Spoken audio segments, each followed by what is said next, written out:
So I went up and did my best short turns, like as good as I could make them. And sure enough, like 158, 159. And I would do this. Okay, I'm going to do it again. I can do better than that. But I couldn't break it. I couldn't break 160, no matter what I tried. Kind of tried this 4 or 5 runs on the exact same run. There was hardly anyone else up there. There was nothing to do. And I had to stop myself and I said, hey, I'm getting caught in the trap of going out and just trying harder. Like just going and trying harder doesn't work. That night, I basically got on CARV and went and looked at the top short turn people. The biggest difference in mine and theirs was G-force. That was it. And I was like, okay, so I went out the next day. I'm bad at warming up, but basically I went straight in there and I was like, okay, I want more G-force, which I know is lateral acceleration. So what am I going to do? I'm going to make the ski bite harder at the end of the turn. What move am I going to do to make the ski do that? And I'm like, I'm just going to drive my knees in more. I'm just going to kind of edge more aggressively. And sure enough, bang, second turn in, I'm throwing the beer cans. I'm squeezing my stomach to handle it. And I rode the Bronco all the way down the hill. But like when we jump into a zipper line, force yourself to stay in there.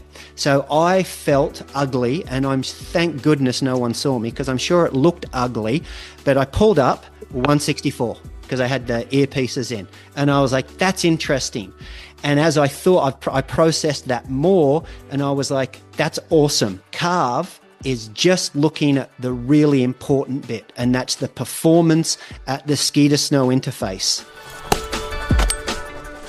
When you ski, do you practice or do you do deliberate practice? Now, they sound very similar, but on today's podcast, you'll find out, just like I did, that there's an actual difference between the two.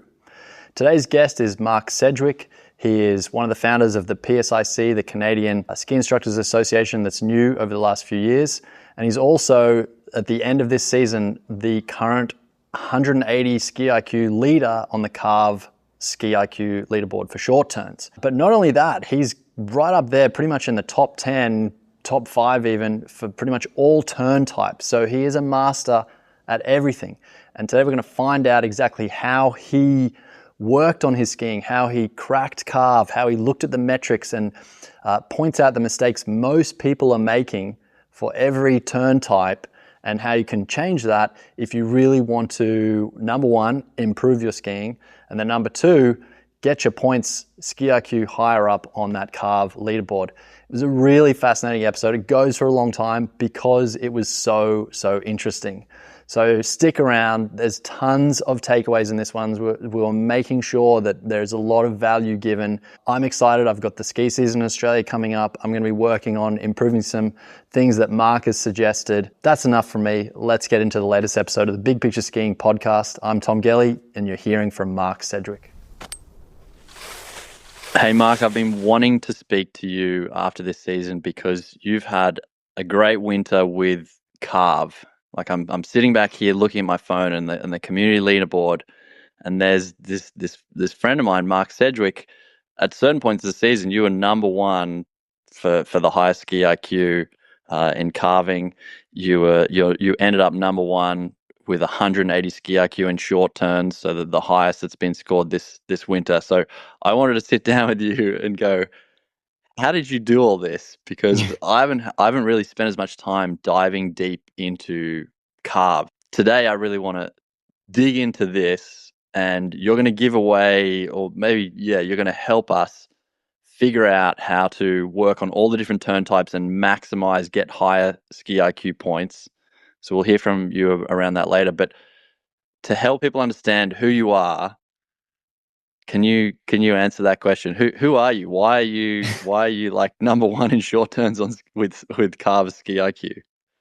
Well, firstly, thanks for having me. Why am I number one on short turns? I think I'm very fortunate. I get lots of time to ski, and I use that time very wisely. Deliberate practice, which there's some science to that.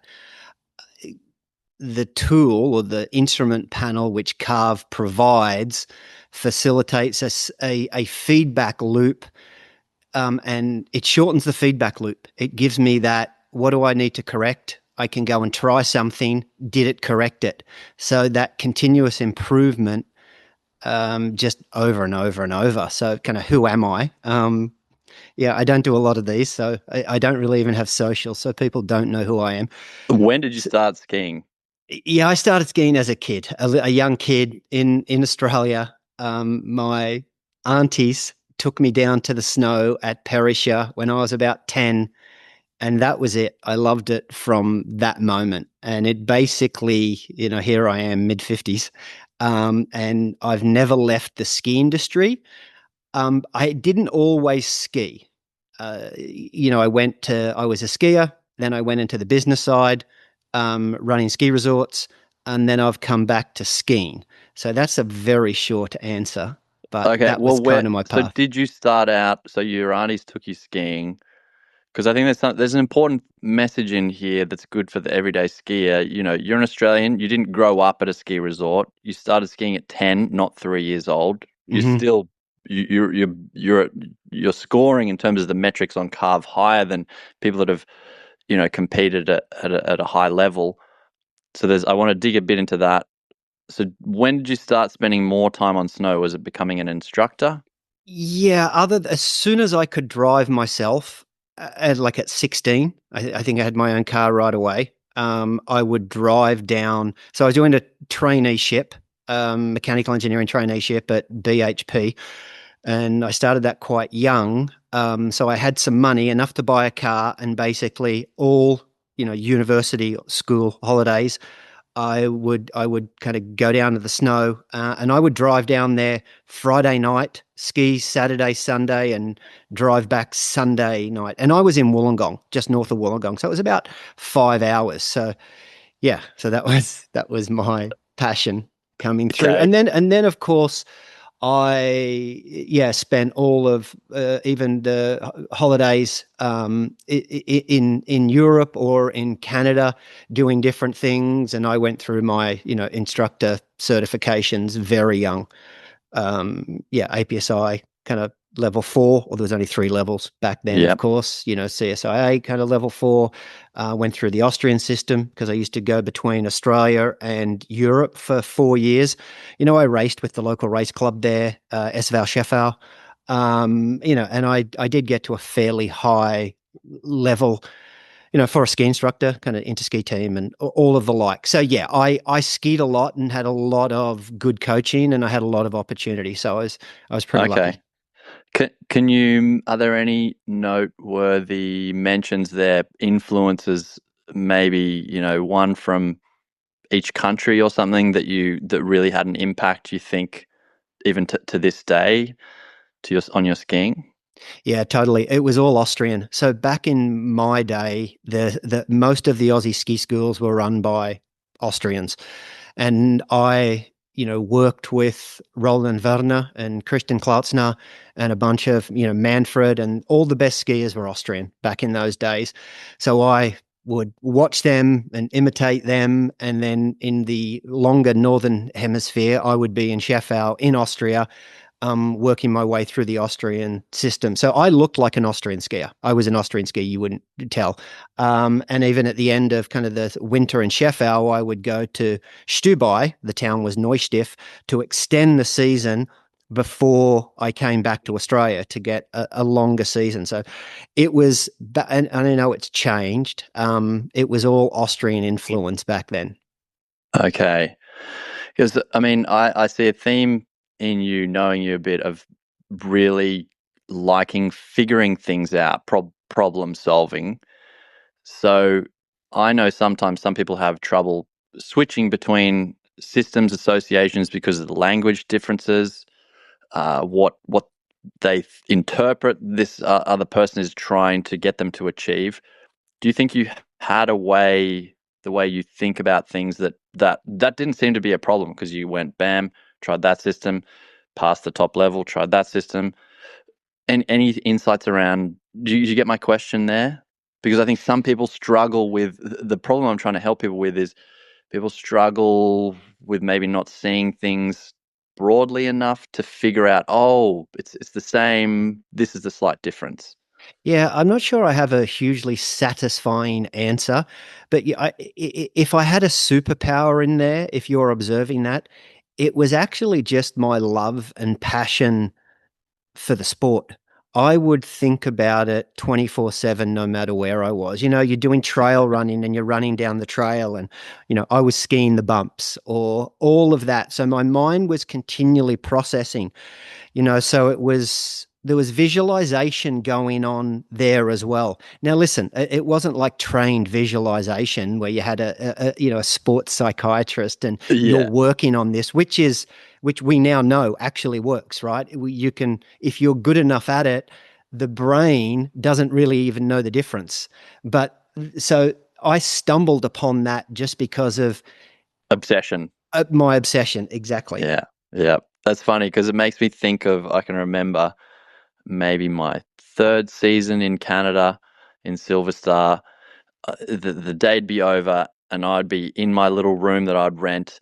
My laptop was there and I'd fall asleep watching Austrian ski technique videos, Japanese ski technique videos, Paul Lorenz, Riley McGlashan videos on YouTube. Every single night. So similar to you, I was just always, and I didn't want to watch anything else. That's what I wanted to watch. So I definitely relate to that. Can't stop thinking thinking about skiing, really accelerating your ability to improve and notice things in the moment and realize you need to pivot and change and work on something different. Yeah, so it's just cool. I can totally relate to that obsession. Yeah, something you mentioned in there is problem solving. I think both as a programmer or a computer scientist and engineering, mechanical engineering, it's all around problem solving. So it wasn't a big stretch for me in something I was way more passionate about than those two things to continually be problem solving. And if you're doing the same thing and expecting a different result, that will drive you insane. Einstein or someone said that. So you need to realize that you actually need to change something to get a different result. And that can be subtle differences, kind of with timing and intensity, even. So, yeah, understanding, and maybe we can get into a little bit of, the difference between play and purposeful practice and deliberate practice, because I think that, yes, we'll get into the CARV, but that will really help people if they can kind of distill and understand there's differences in how we train and the effects that can have on performance. Okay, well, let's go there right now because I'm sure people are wondering. Okay, sure. Uh, I think this is part of how you accelerated your carve scores anyway. So let's go there. So help us understand if we're going to go out and ski this play, purposeful practice. Yeah, help us out with your sort of definitions around that. Yeah, and there's not a good and a bad one here. So it's just they produce different things. So just aligning what outcome you want with the type of training you're doing is efficient. So play's the best. You go out there just to ski, with your mates everywhere. The mountain is a white canvas, all of that. No better, there's nothing better than coming in after a day skiing with friends on the hill. So that's play, right? And do we slowly get better? Yeah, sure. Just through that. And then there's when you're going out with a goal and you're actually training something. So you're getting repetitions and you're kind of paying attention to things. So that's not play. That's I'm training with some purpose. So purposeful practice. And then there's a difference between skiing with some goals and looking at some outcomes to deliberate practice. Now, deliberate practice, there's a few things that are necessary. One is it's not always fun because you're close to the edge of your limit. You need to add that in. So it's not always pretty, and we can get to that in a minute, but you've got to push yourself. You're at the top of your challenge zone per se. Another property is you need expert and timely feedback. So you can get that with an amazing coach. You can get that kind of through some video if it's timely enough. Or, surprise, surprise, what excites me about CARV, it supplied the mechanism to have me out there solo with deliberate practice. And that is incredibly powerful. So Definitely. that's deliberate practice. Yes, because being in the world, especially of online coaching, some of my students find the hardest thing is to, how do I get that feedback? I don't want to ask someone to video me. So there's been suggestions that, Insta 360 camera held in your hand, but that has limitations. But yes, utilizing CARV, which I'm going to admit I haven't used as much because of my habitual way of training has been more through ski, try something, video, ski, do it again, look at video, change, based on feelings and a visual. So this is really cool to learn a little bit more about someone that's really used. Probably, would you say, how much percentage wise are you basing it off CARV versus like video or anything else? Well, we used to only have video, and video. Listen, video is fantastic, but you can't do it yourself. You know what I mean? Yeah, You've got to yeah, have someone with you, and is it timely? Where it is, yeah, people get good at it, and you can do it timely. Um, but yeah, carve is next level from that perspective. like this season, do you think it was 90% CARV feedback? Yeah, sorry, that was the Yeah, question. yeah. Yeah. Listen, I have the really good fortune of skiing with amazing skiers all the time, so there is feedback there.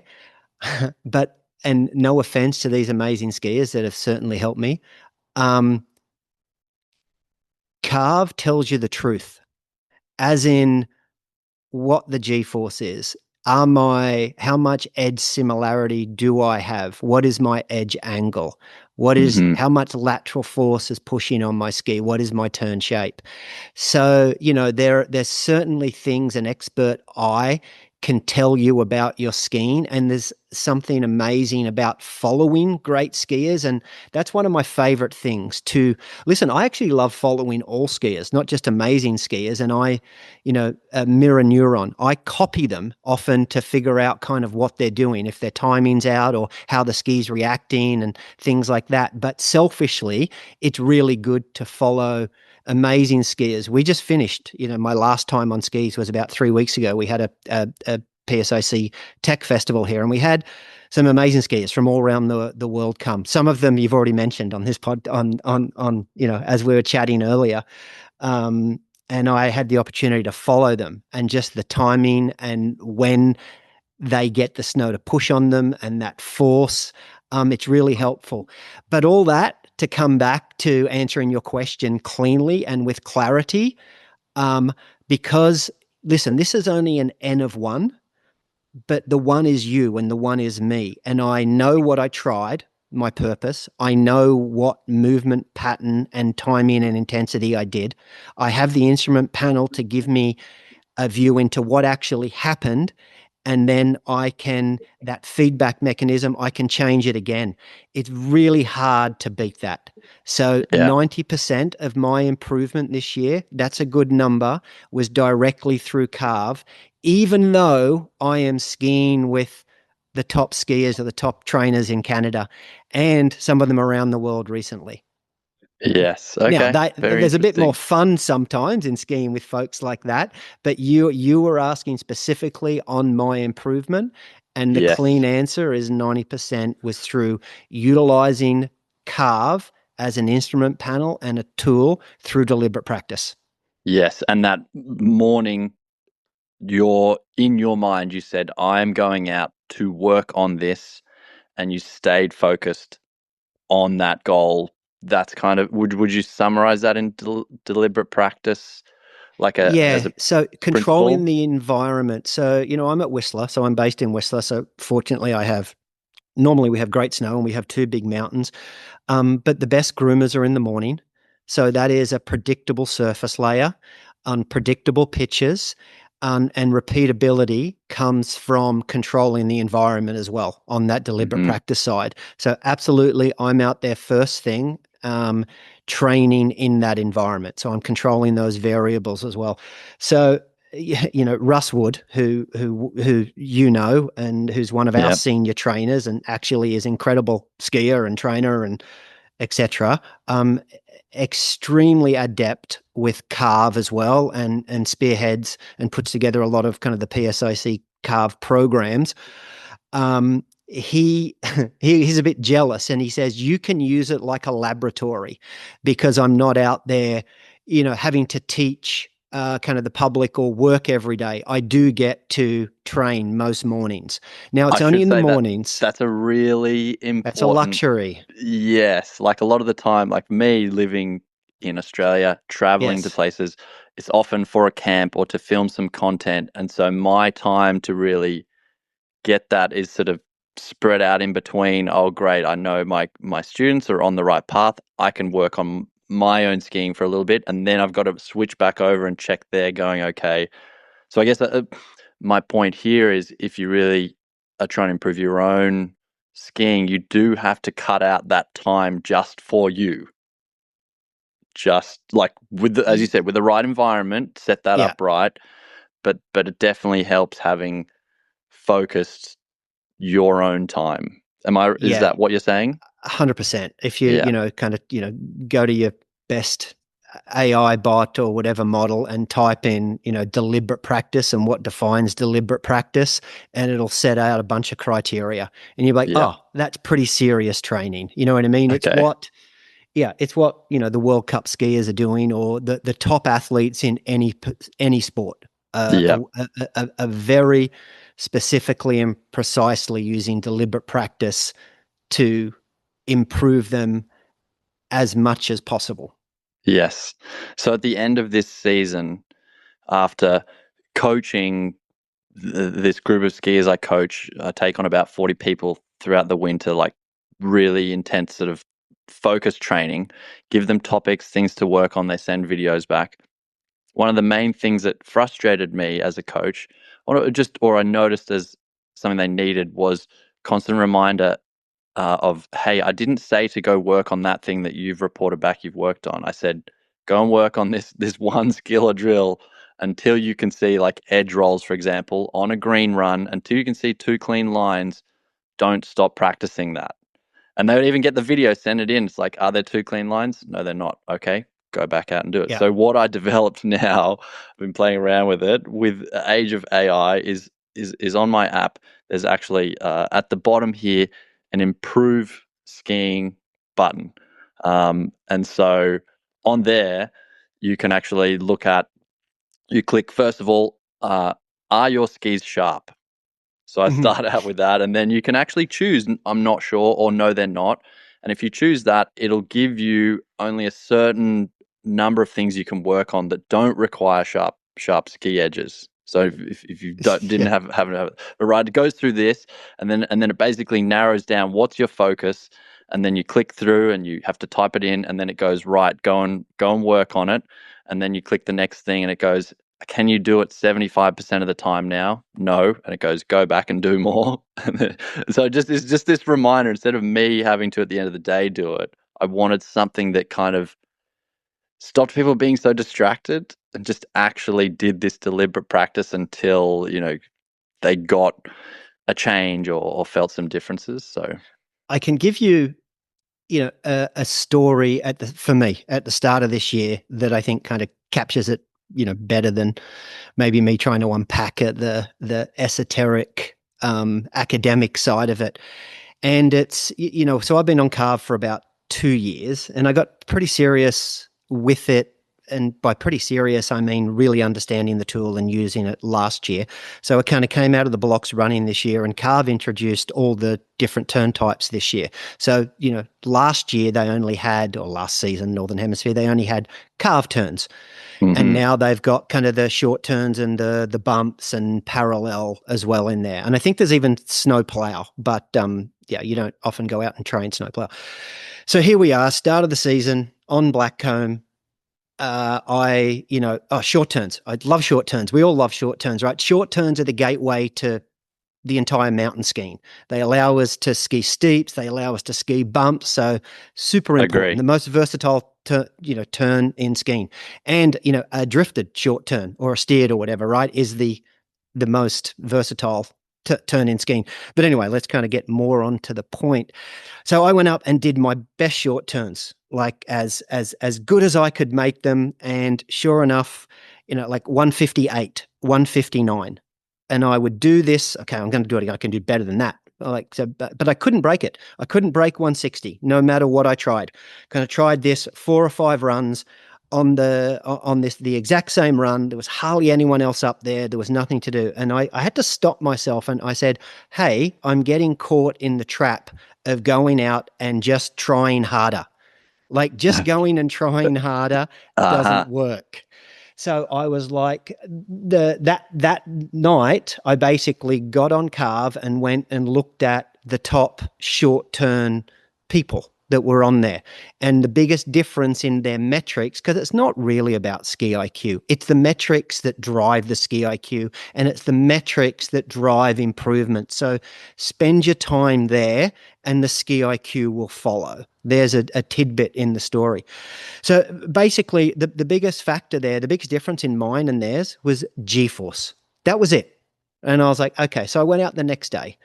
I'm bad at warming up, but basically I went straight in there and I was like, okay, I want more G-force, which I know is lateral acceleration. So what am I going to do? I'm going to make the ski bite harder at the end of the turn.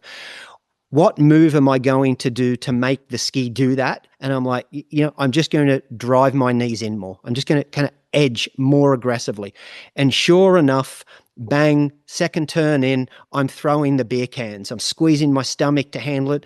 And I rode kind of the Bronco all the way down the hill. But like when we jump into a zipper line, force yourself to stay in there. So I felt ugly, and thank goodness no one saw me, because I'm sure it looked ugly, but I pulled up 164 because I had the earpieces in, and I was like, that's interesting. And as I thought, I processed that more, and I was like, that's awesome. CARV is just looking at the really important bit, and that's the performance at the ski to snow interface, right? So that ski to snow interaction, it had picked up all of that extra lateral force. Now, I didn't have the timing to deal with that, or my movement pattern in my timing, but I forced myself to stay in there. And just through that, I got a much higher score. And there it is. So I coined my phrase that I've used ever since. You first have to make something exist before you can make it better, right? So I had to make the G-force go up by hook or by crook, and I did.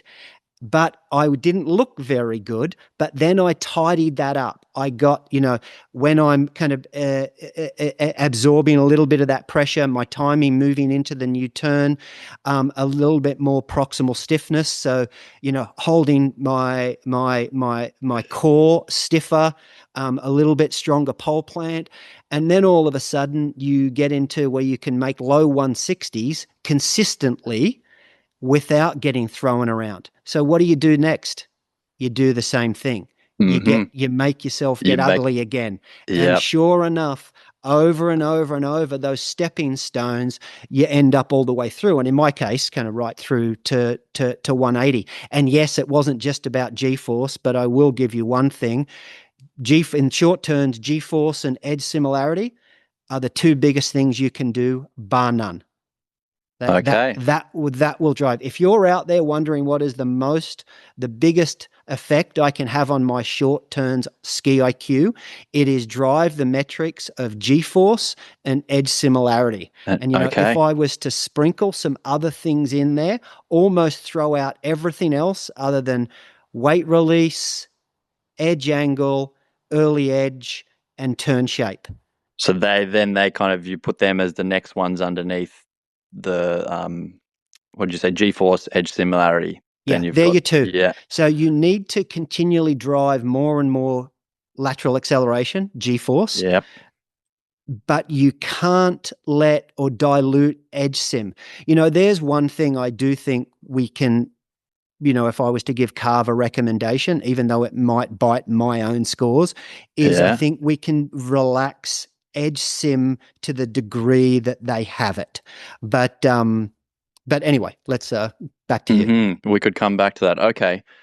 Before we get onto that, because that's where I want to go next, I want you to help us improve the different turn types with what you've figured out.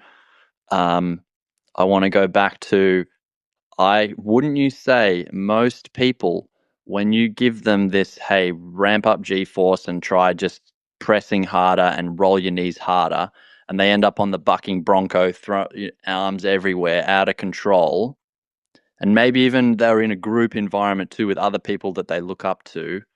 Probably a common mistake here is they go, oh, that was bad, and they wind it all back to where their comfort zone is. Absolutely.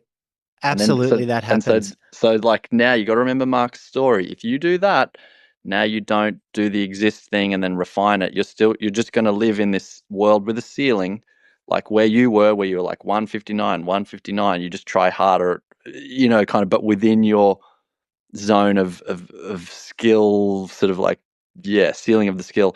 You have to get ugly and push it, and you have to be okay with that. Let your ego go, perhaps, and just trust the process. Humans get better. Like kids can't walk when they come out of the womb. They fall over, and then but they don't have that worry of looking silly. Skiers need to take that same approach. And listen, because we are one of them, ski instructors are the worst. They don't want to look not tucked in. This function before form. You need to get something to exist before you can make it better. And getting something to exist requires often a change and being uncomfortable and not looking like you were. We revert back to what we think, where we're comfortable right away, particularly with an audience. So that, there's the beauty in CARV. It can't see what anything else is doing other than down with what the most important thing is kind of the skis and the boots. The skis and the boots, that ski to snow interface. What is happening down there? Because and I've found that this year there's when, and even we utilize CARV in our level. I need to dilute a story a little bit here because people listen to this, they might put a few things together. But we utilize CARV in our level 4, not for participants teaching each other.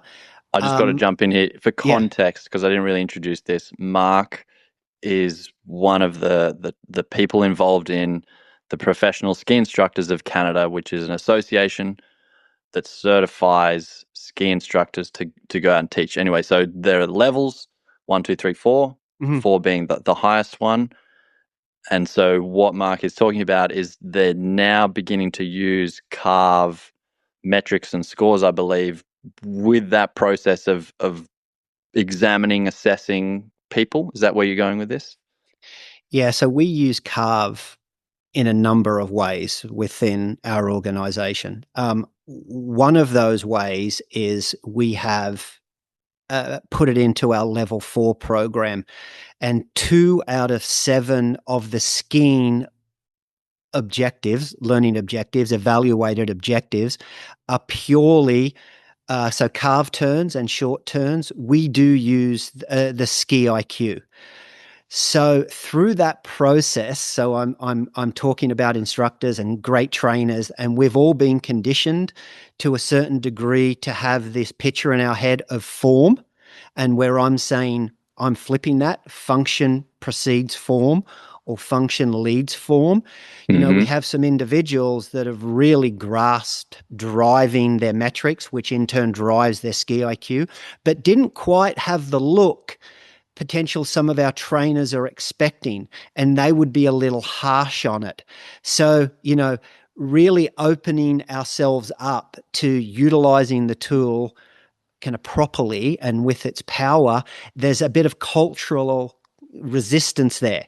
And Mm-hmm. we as a species, the instructor and the demo team need to move a little bit more towards the performance lens, not just the form lens and the function lens. Because you look at some people that have never taught or never been in ski schools, and they've been great racers, and they've gone through kind of the racing programs, and many of them are extremely powerful and very talented skier, but you will hear comments about, oh yeah, but they rotate, and yeah, they don't angulate that well. And at times it's very hard not to, be harsh to that and say, look at the performance they're getting. Mm-hmm. Like there's no, and don't get me wrong, we all like to look tucked in and pretty, but if you don't push, if you don't flip that script and, function first, you won't get the performance that you're capable of. So Mm-hmm. let the form thing go a little bit. So to come back full circle in our level 4 training program, we had some of our trainers that still needed to not be so harsh with their eye and trust the process that the metrics and the ski IQ was driving. And it Mm-hmm. played out really well at the end. So that whole make something exist before you make it better or clean it up really did work. So all of a Mm-hmm. sudden, there's one individual I'm thinking of, super high ski IQ short turns, not everyone's cup of tea with the form side of it. We The took look that of it. individual, put him behind one of our trainers that is an incredible at short turns. He took, the participant took what he's been doing with his performance, just mirrored the trainer in front of him, and everyone was just blown away at that as soon as he tweaked that look into look, because he already had the performance. It was an Mm-hmm. easy stepping stone. And that Yep. to me, and I probably didn't explain it as powerful as the visual effect was, or that experience, but it was incredibly telling and incredibly powerful that we'll take into kind of next year. Mm-hmm. So yeah, we can jump into other ways Yeah. we Well, use actually, CARV in the organization too. But yeah. because I think this is a really for me, and maybe I'm going to bring some of my own background and bias on things, but I think there's that function side, and then there's I don't know if maybe I'd categorize it as form, but style and look and visual appeal. I weight really highly in my own skiing, and I'll try and explain that part too, because I get where you're coming from. But then, I think also what you mentioned there was this change after function was worked on, and then maybe a flow form style was added. But anyway, if I go and watch, when I'm watching Instagram and I'm watching all the races free skiing, I have skiers that I want to ski like, even though they're not always on the podium and winning. Sometimes they do, but I'm there looking, and I like, for whatever reason, I'm drawn to that, and I think that comes back to dancing.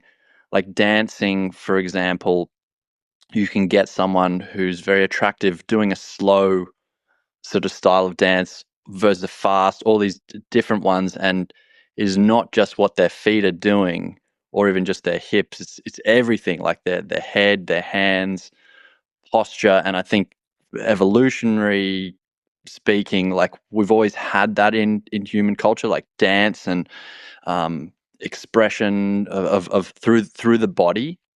So I guess I totally get where you're coming from, and I do see that part, and I kind of wonder, like, when CARV brings in the sensors for the hands and the spine and the head or something, you get, like, I don't know if that's going to be detrimental or not, but it would bring about feedback on expression and use there. I hope I hope I'm making my point here, because that part of skiing I love. I love it when someone looks amazing. Like you said, this guy, CARV scoring him higher, maybe even than some of the examiners, and then they follow someone that has a certain look or style or timing difference that's different to perhaps also what CARV likes or is trained on as well. Because that's another thing I think you got to consider is CARV have compose their metrics around a sort of an ideal. They don't have a range of, well, here's American style, here's a Italian style. It's just like, this is the top based only on performance. So anyway, thoughts Yeah, on that? Because that always comes to my mind. This no. style. It's so. Yeah, let me add some clarity here. So we've been very focused, kind of through your questioning, on CARV.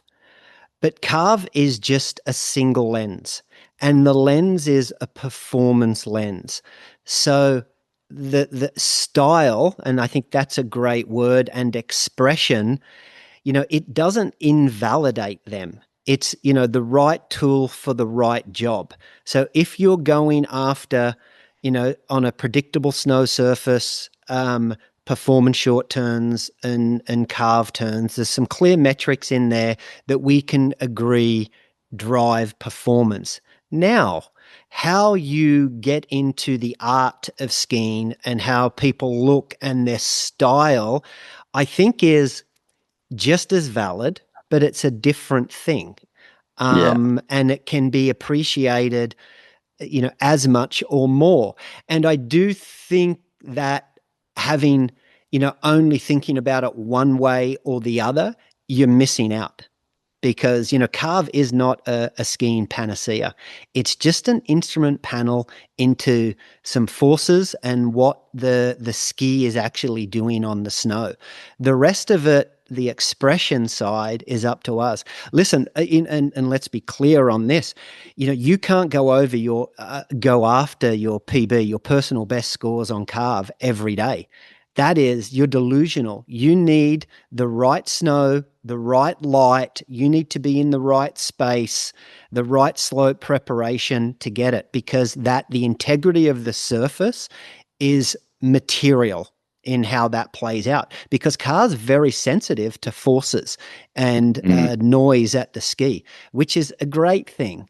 But on the flip side of that, having someone, pick your favorite racer. Hell, if you watch a lot of World Cup, both slalom and certainly GS, they're all coming down within tenths of seconds, even closer sometimes. But there's differences in timing and style and looks. The performance is all there across them all, right? But style is different. And humans, from an aesthetic perspective, from a style perspective, we're very drawn to that. So don't let our discussion on CARV negate anything on the other side. Both Yes. are very valid. The same way, listen to everyone, take what you want, because the Italians have a different style than the Austrians, as do more the countries from Asia and things like that. And that is subjective as well, that look or that form or that style.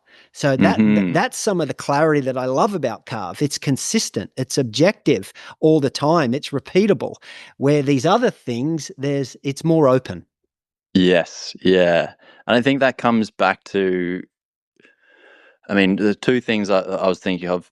Some of my favorite sports to watch have style involved. So I love watching like freestyle skiing, for example, even free ride mountain biking, like the crank works, where there is, someone could do a 360 instead of a 720, but the 360 has this tweaked out style, slow.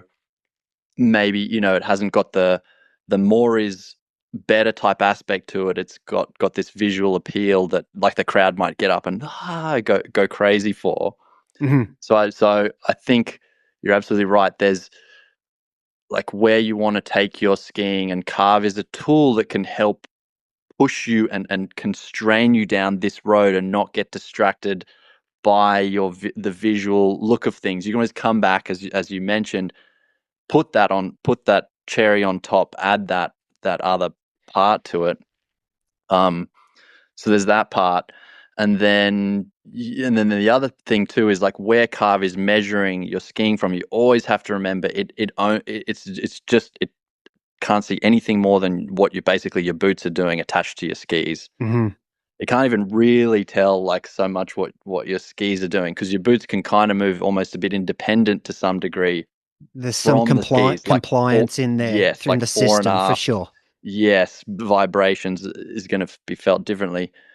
So yeah, just maybe think of, the day when there's just 100 sensors on your entire body and your ski, and then what that system might look like.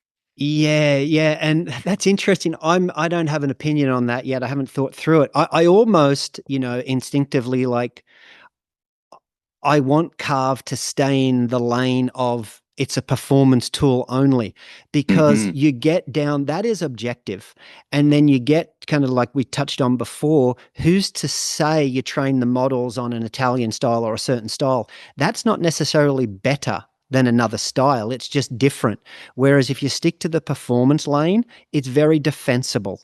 You start Mm-hmm. to get into the other side of it, and it's not. But I will say this, and listen, I'm all with you on style. I've been a member of a couple of demo teams and everything like that. Don't get me wrong, I want to look good out there as well, but it's very hard to work on your style in a carve turn when you can't carve a turn. Mm. Learn to carve a turn first. When you get very comfortable with what you're doing with the skis, the feeling, the push of the snow, then you can start to play around with things around that. So first Yes. make it exist, then clean it up, then express yourself. Yes. The mountain, this is a little bit esoteric, but this is how I think about it. We're in a continual dance with the mountain. It is a wonderful force problem. And we solve that problem by having options. And the majority of those options are solved by just manipulating the ski in a few primary ways, whether that's we twist it a bit, we edge it a bit, or we manage pressure. And the blending of those three things gives us almost infinite options out there. The Mm-hmm. super complicated bit comes in with movement. The body is a system and how we move. And that's where we need to be very careful jumping to movements, if that makes sense. Mm-hmm. Understand how skiing works, that ski to snow interaction, getting the snow to push on us in useful ways. Yes.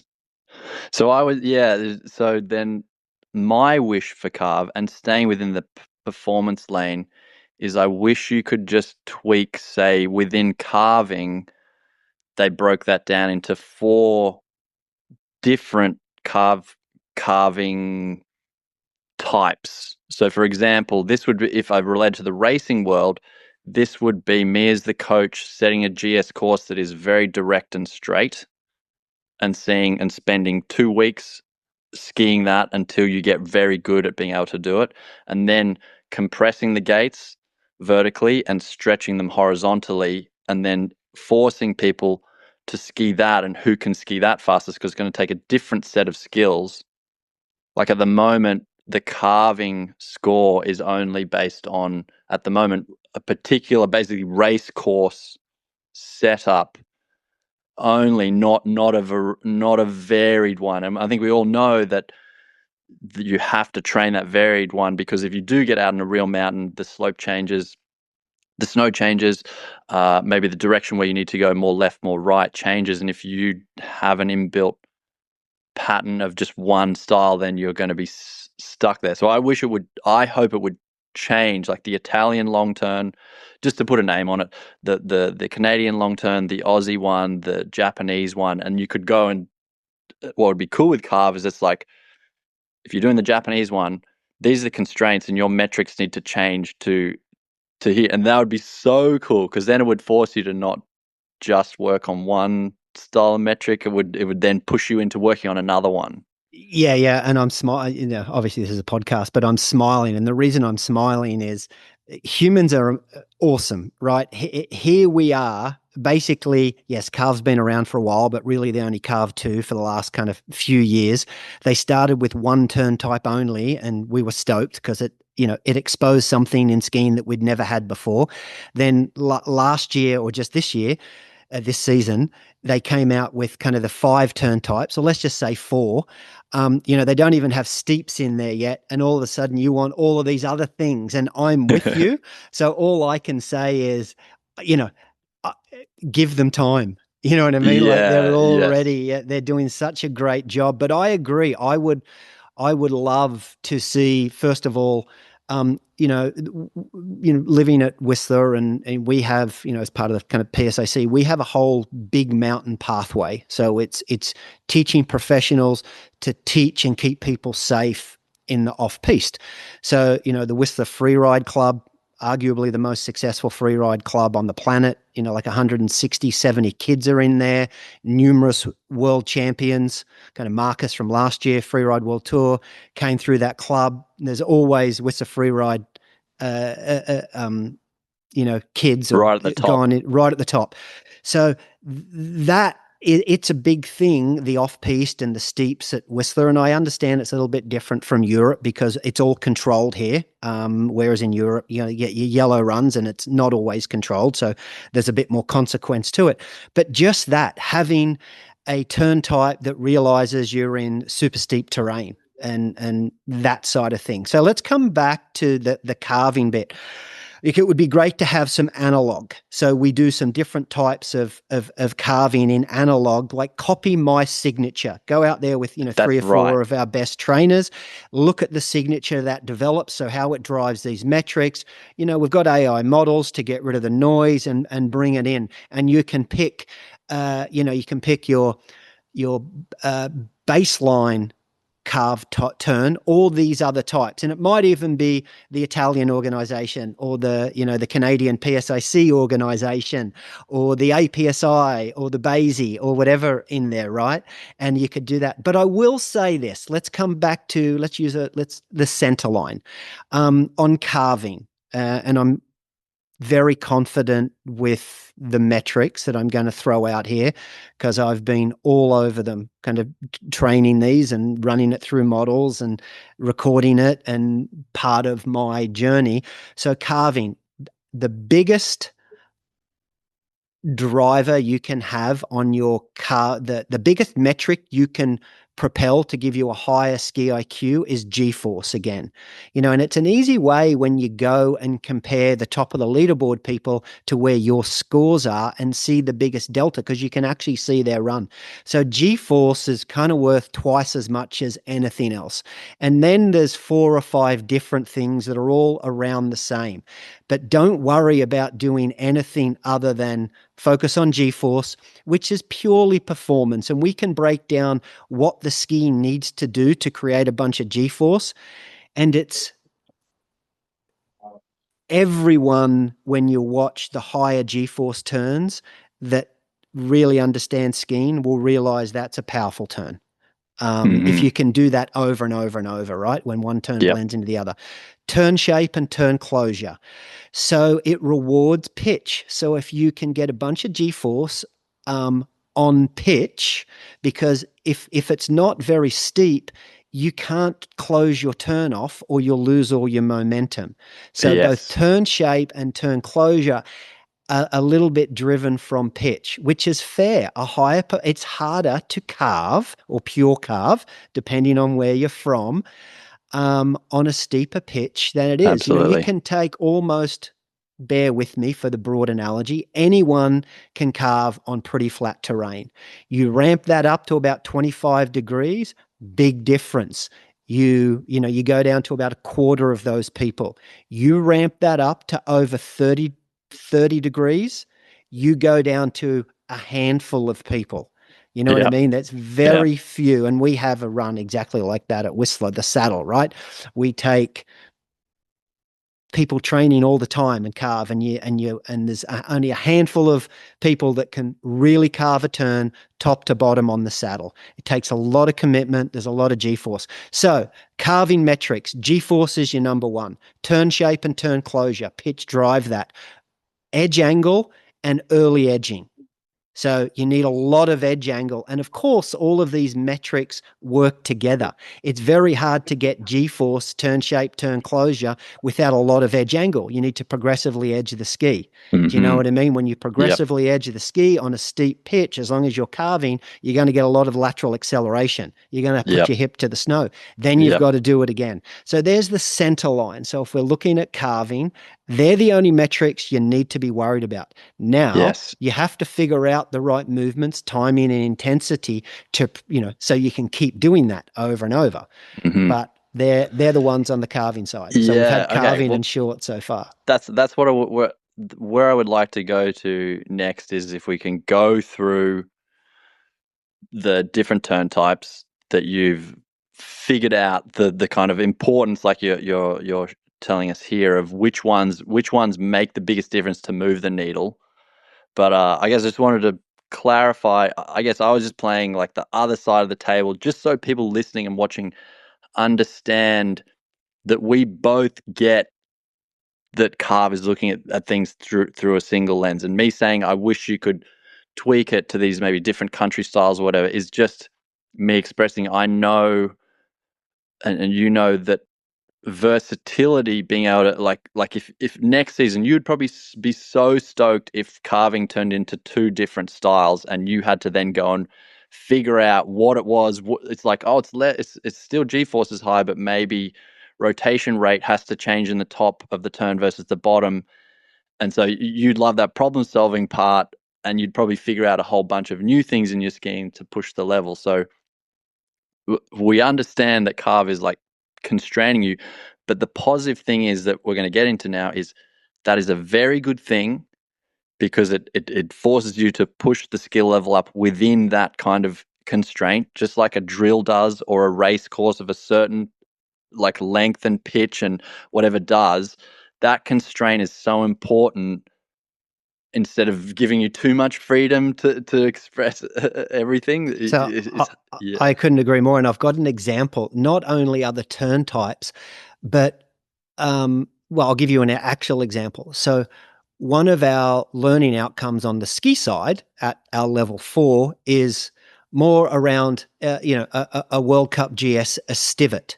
So we go to a super steep hill and we want you to carve down here, but it's too steep for you to carve. So what do? You cheat the top of the turn, and it's at a very high level. But CARV, we can't use CARV for that because it doesn't reward or understand the stivet that happening. So it would be great to go and do a bunch of great stivets, get a bunch of data, have that signature be an option you can utilize and go, Yes. okay, I'm going to work on my stivets. And yes, Yes. of course, then you could go, well, what type of stivet? But let's not get too detailed. The same Yep. as maybe a white pass turn, the Yes. same as one, what I do tons of, and we should get into this later, is one ski skiing, because I Yes. love connecting. I think the best skiers are always connected to their inside ski, no matter what. Yep. And it has a bunch of benefits. And yes, we've been taught forever, and it is practical that we ski on the outside ski, but there's a place in your competency journey where you need to use the inside ski all the time. 100%. And all of those little things, whether it's a white pass turn, whether it's a stivet, whether it's one ski skiing, if we can capture those signatures and have that as an option in CARV, then all the better. So you can go and train that versatility and adaptability you're talking about. But it's just not there yet. But what is there is incredibly exciting, incredibly useful, and incredibly powerful. But it's only a tool right now. Let's get into that right now. So if you're a CARV user, or you're keen to maybe use it and use it next season as a training tool, because you don't necessarily need video, you just hook it to your boots and measure it. Can you go through, is it worth going into the parallel skis one? Because we've got parallel skis, carving, short turns, and moguls. And Mark has scored extremely high in all of these, and he's used AI, chatbots, agents to help him figure out where the weighting should be. So we want to pass on. And I think Mark said to me earlier, he's pretty confident, he'd almost bet his house on the fact that he could get each of these turn types moved up, scoring higher. So how do we do it? Can we start with parallel skis? Where should people focus on? And maybe if you can just remember that some of the metrics, if people don't know them, like what is it exactly measuring in the simplest way? So over to you. Yeah, so I don't have my phone and CARV opened here to remind me, but it's interesting that you started at parallel. And my understanding, and I will say yes, I am very confident in the turn types and the metrics, or the most important or weighted metrics that drive ski IQ. And you don't have to, there's a bunch there you don't even need to focus on if you really want to just drive your ski IQ. But parallel is an interesting one to start at, because, and this is a poor framing of it, but it's a little bit the garbage collector. When CARV can't figure out if you haven't you haven't checked off enough boxes that it knows you're carving, or you haven't checked off the parameters around short turns, or it knows you're not in bumps or powder, it will categorize you as parallel Okay. turn. So I think there's some work to do here by giving parallel more love. And this is one area, I would love to work with CARV on, because if we think about good parallel skiing, in at least in my experience, we have a good parallel. Most recreational skiers have that tiny little bit of a fudge, whether it's a down stem or a little stem at the top of the turn. And eliminating that can take years of fine tuning with people, especially when they're only there 1 week a year. And, that and getting to be able to ski steeper and steeper pitches while maintaining parallel skis. But that's not really how parallel is set up, in my opinion, which I'm fairly confident of, in the CARV ecosystem right now. So it's the least interesting turn type for me, and I do think that's the lowest hanging fruit, where we can make it more relative to the folks that can't carve or short turns or pound moguls, because that's what their turn types will end up in. But what is driving predominantly parallel scores? G-force. So there again, often when we're making nice parallel turns, one of the beauties of parallel turns is you can try and do it with a very little force and very little edge, and embrace the steer, embrace the drift, if that makes sense. So, Yes. to throw a huge lateral acceleration in there as probably the biggest driver of a parallel turn, I don't know if I completely am on board with that. But G-force, edge sim, weight release, turn shape, and pitch. So pitch is in there. They're the ones that, and I'm pretty sure I'm over 170 on my parallel turns from Yeah, I skier checked it. IQ. You are. And it's from driving those things. And yeah, for me, the hardest thing for me when I'm playing around with my parallel turns is for CARV not to pick it up as a CARV turn, because there's quite a bit of give or tolerance to a CARV turn. I actually wouldn't call Okay. CARV will pick up a non-pure CARV turn as carving. So it's all around your parameters, which is their roots and where they came from, and people love it. So if it's a motivational tool, who am I to say, if I don't see 2 clean lines in the snow, it's not a CARV turn? Where is the gray area before it's parallel? But certainly there's quite a bit of forgiveness on the CARV turn side of things, which might be just fine. But anyway, that's what's driving. If you're out there and you want higher parallel turns, go after G-force, edge sim, weight release, pitch, and turn shape. And is there anything you have to kind of change, because that's very similar to carving? Like, would you narrow the corridor? Like, would there be a simple thing to be? Yeah, Like, so the difficulty there is if you go less than 3-meter corridor, it will you're a short classify turn. you as a short turn. So it Okay. acts to, or if you pick up your tempo to greater than around 45 turns per minute, it will classify it as a short turn. So hence, parallel skiing or turn type is when you don't check off these other things. So I won't go as far to say there's a bit of fudging involved to get to parallel turns, but certainly you have to stay out of the carving bucket, the short turns bucket, the Moguls Okay. bucket, the powder Okay. bucket, and then you get to parallel Okay. turns. The garbage collector. I like that. All right. Well, Yeah. yeah, let's move on because it sounds like that one.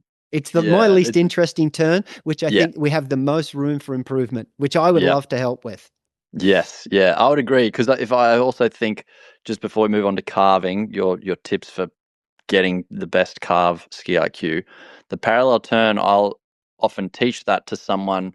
Maybe they're good at carving, but all they do is go really fast down the hill, um, and they need like a speed control type turn or a cruising type turn. Like I'm thinking of this is the turn type that I imagine when I'm 90 years old and still Hmm. skiing. That's what I'm doing because it feels wonderful. It's not hard on my body. It's got a beautiful look to it, lovely turn shape. But but in my mind, it's how I stay in control even on the steepest run possible, and it's not hard like heart rate intensive because it's a short turn. You know, in my opinion, the most difficult turn in skiing is a high performance steered turn where it's really easy to what I call, you adjust the platform angle to that catch point where you carve a turn. Staying just on the drifted side of that catch point is really difficult. And that is a beautiful turn. And that's the turn you're talking about because you Yeah. can get rid of a bunch of forces because the ski doesn't lock up, but it's still grippy and you can manipulate that grip and how the snow's pushing back on you continually. Where to adjust how the snow pushes back on you in a carve turn, it is very limited. You Mm, need to use ski design only to do that, right? yeah. But in the turn you're talking about, that is not just I think the most beautiful turn in skiing. It is probably to execute precisely the most difficult, but on the way to getting there, it's the most versatile as well. Other than, Mm, you throw you need to get that short turn into that, steered short turn. yeah. So anyway, I agree with Yeah. you. Yeah, yeah. No, I agree. It made me just think of back to me, at night on YouTube watching videos to fall asleep to the Austrian demonstrators like Martin Guggenheim and his basic parallel and Richie Berger. And if you look these people up and look at some of their old videos, and you'll see them not leaving pure lines or putting their hip to the snow, maybe 45 degrees of edge angle, but it is just like this mesmerizing touch on the snow in incredible skiing. Tom, that is my era. That is the straight ski era, and we didn't have the side cut to play with. So that was how we the attitude that we placed the ski against our line of momentum or line of Hmm. travel is how we got that right. Like, and Yeah. you can't get the edge angles on those skis that we do on the modern high radius skis because the ski doesn't come around fast enough to catch you from falling over. If you put your hip to the snow, you won't see any of those skiers on those skis with their hip to the snow like the Hollywood Instagram Yeah. folks we see out there all the time right now. But there lies the beauty in manipulating that tool just right on the turn type you're talking about. Yeah, that was my era. This is my Yeah. second time around learning to Yep. ski with shape skis. So the Yeah. contrast for me is like yesterday. I just want to say to the people out there listening and watching that, maybe your 40s, over 40s, 50, 60-year old, like chasing the hip to snow high intensity carve turn is quite demanding on your body. But if you listen to what Mark and I are saying and you trust in that chasing this like beautiful parallel turn is also a goal. It's not out there on Instagram and YouTube as the sexy thing to do. So you might not even be aware of it, right, Mark? Yeah. This is I'm encouraging you now. We would both go out, like I would be happy, Mark, to go and spend an entire day and I would have a great time trying to work on this. Would you agree? Even though we can both do hip to snow crank and turns, it still is rewarding. And so for those people, you don't have to break your back, you don't have to hurt your knees, you don't have to go scary fast to find enjoyment in refinement of your skiing if you sort of choose this basic parallel turn. And we'll come back to the different turn types because I know we're still on the first one, but I just want to touch on that for, the audience and agree with you, Tom. Broadening our lens kind of away from CARV and away from the performance thing for a minute. I've had the really, really good fortune, and I actually should have brought it up earlier with that deliberate practice. Within our the PSIC, our training organization, we have the luxury and good fortune of working with Dr. Edward Cambridge. He's a biomechanist, so PhD in biomechanics, is a movement specialist, has his own spine lab in Toronto, flies around the world lecturing to surgeons and physios on movement and all of that, neck, spine, pelvis.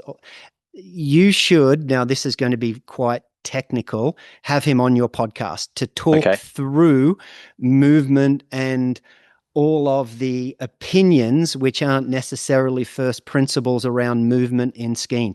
So why did I kind of frame and introduce him up?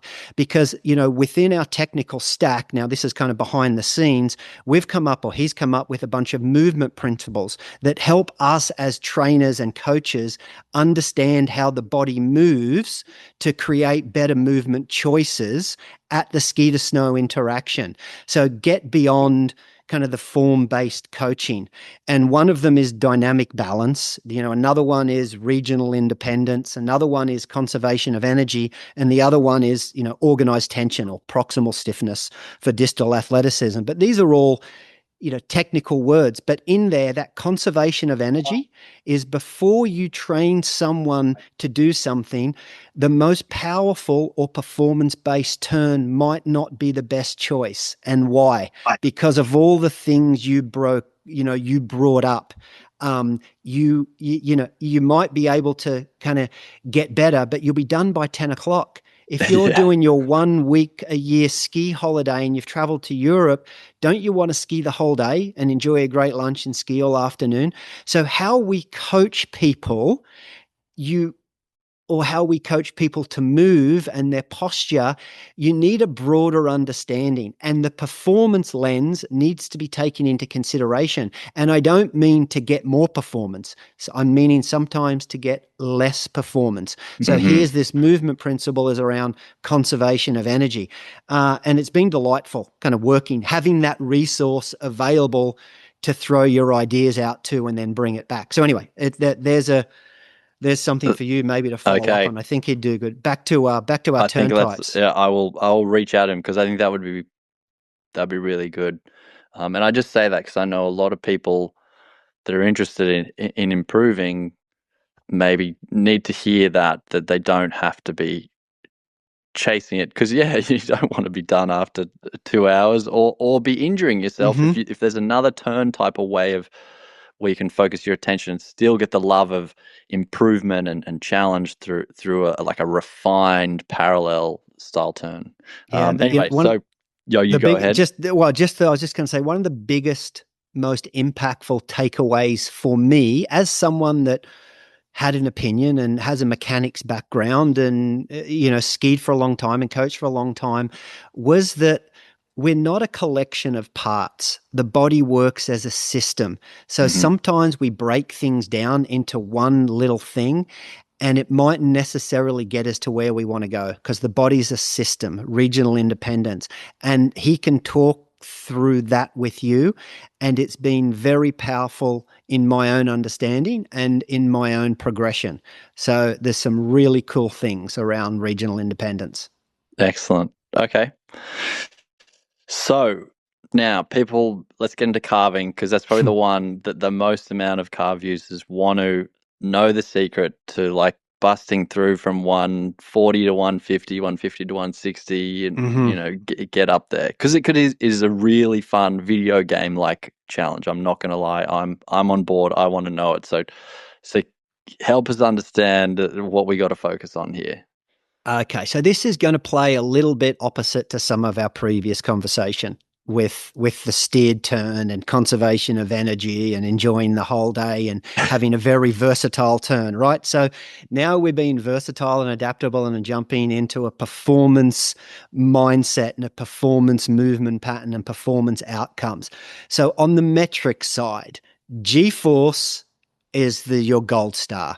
Go after G-force. So I'll ask you, Tom, lateral acceleration.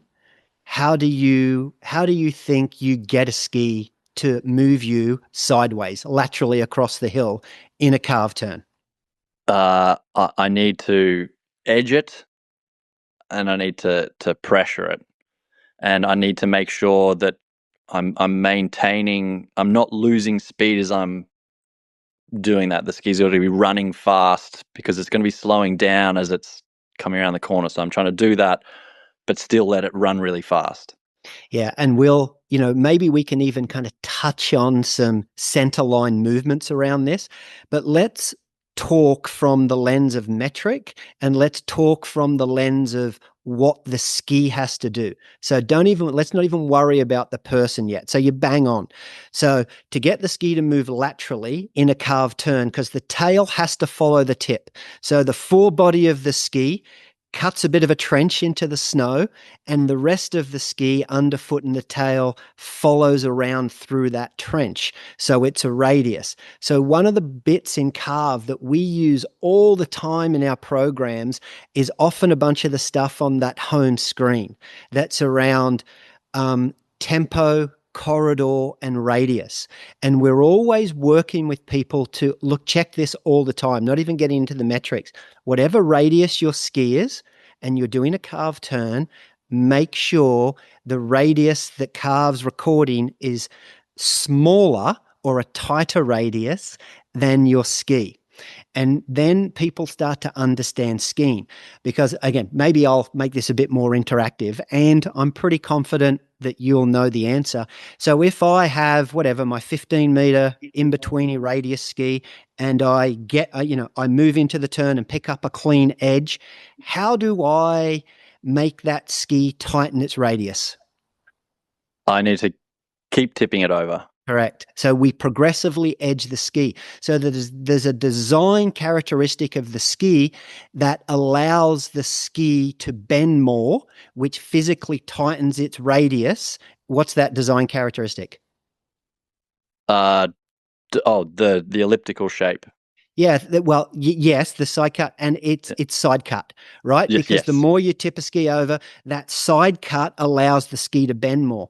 So there's my G-force. G-force, we'll come back to the metric, is the biggest driver that we have.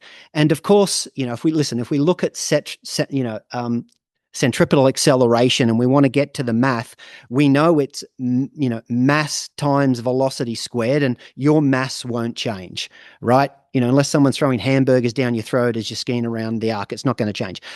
Velocity, so squared. So speed is 4 times the most powerful thing you can do, and divided by your radius. The radius. So I can only manipulate 2 things, velocity or radius. So velocity, speed is a really big one, but there's only so fast you can go safely, or we can all go. So yes, go faster within your limits, but the biggest driver there in a lateral acceleration is shortening the radius. So that just means pick up an edge, feel the snow push back, and increase that edge. Let's not worry about movements yet. We're just talking about the ski.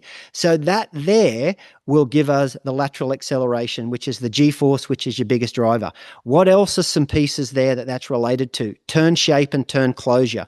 So on a pitch that's steep enough, so pick a pitch that's steep enough, which is harder to carve on, you keep going with that progressive edging or rolling of the ski, and it'll keep whipping around more and more and more. So you will get that turn closure bit and that turn shape. And you'll even get, people think it's a nice, round turn. It's not. It has a bit more of a comma or at the end, or a tightening. And that's really important.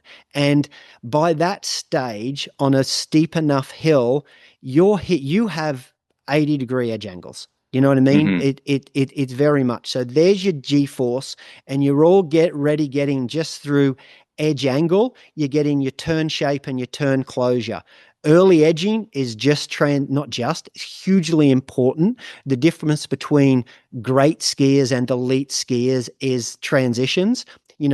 Going from someone that doesn't restart a turn every time. You manage momentum and flow all the way down the hill from one turn to the other. There lies early edging and understanding transitions. And the pitch is rewarded in there as well. But you think about that pitch, it's accentuating all of the other things, it's exacerbating it. So, if I'm getting high G-force, a steeper hill helps me do that. It helps me get higher edge angles because it's pushing back harder.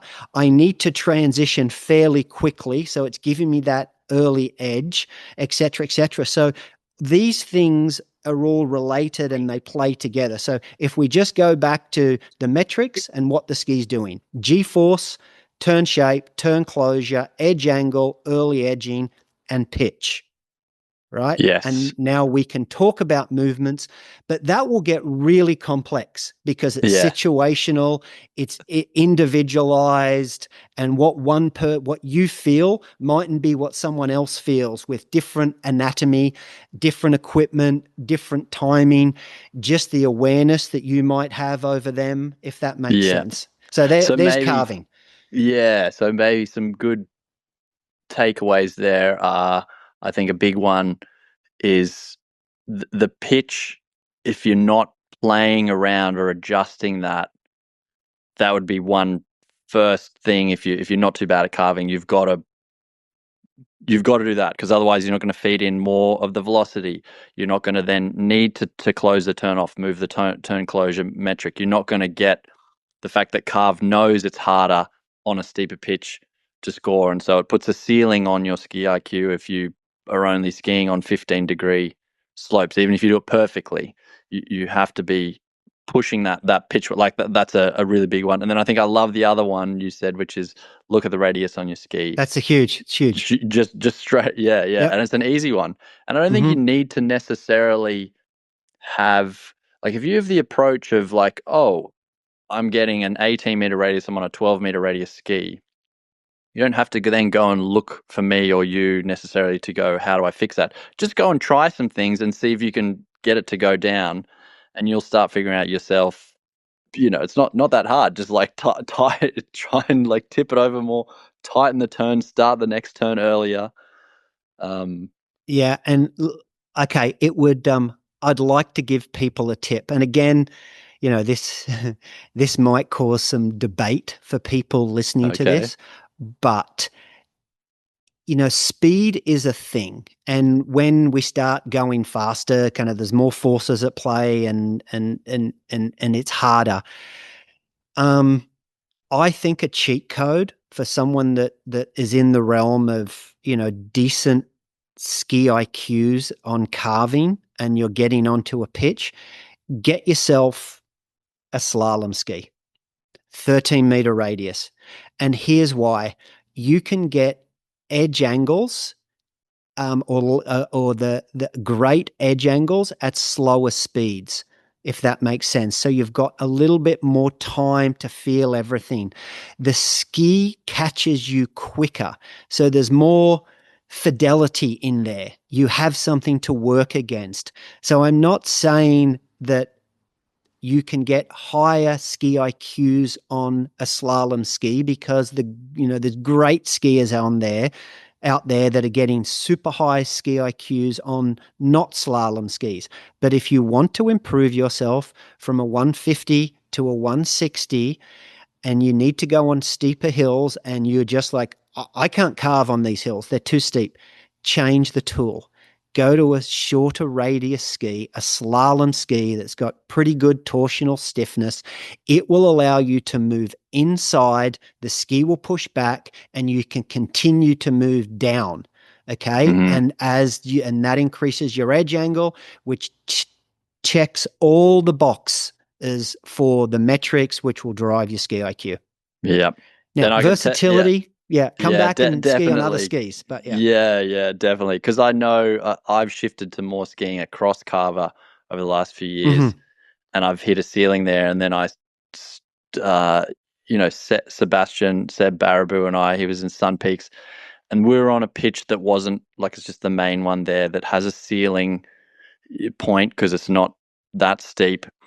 Pretty doing similar turns, and he had his brand new slalom ski, and he was always just scoring higher. And I was like, I'm pushing as hard. I'm trying to be as clean as possible. But if I'm not getting that acceleration around, because he just, like you said, the centripetal force formula, he just changed that R to a lower number. The result is a higher output. So yeah, that slalom ski shorter radius tip is a good one. Yeah, and listen, don't misinterpret my tip. It's a specific tip for a specific outcome for a training purpose. I'm not saying a World Cup slalom ski is the best ski for everything. It certainly isn't. But understand equipment and how it can help you. And listen, it's no,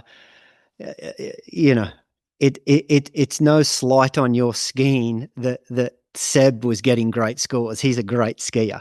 But again, I know Seb trains here at Whistler too. He's from Whistler and he is on the saddle. So the saddle is 33, 34 degrees at the very top. It settles into 30 degrees and then bottoms out at about 25. And you'll get about 15 turns down there.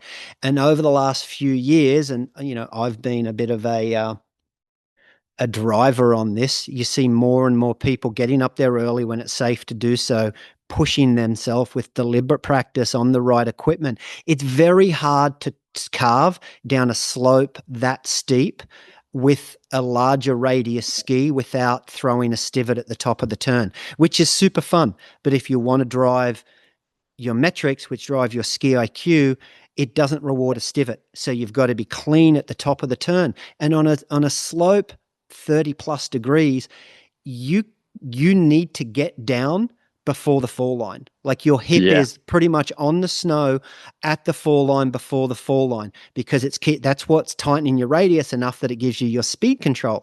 Your speed control in a carved turn is through turn shape.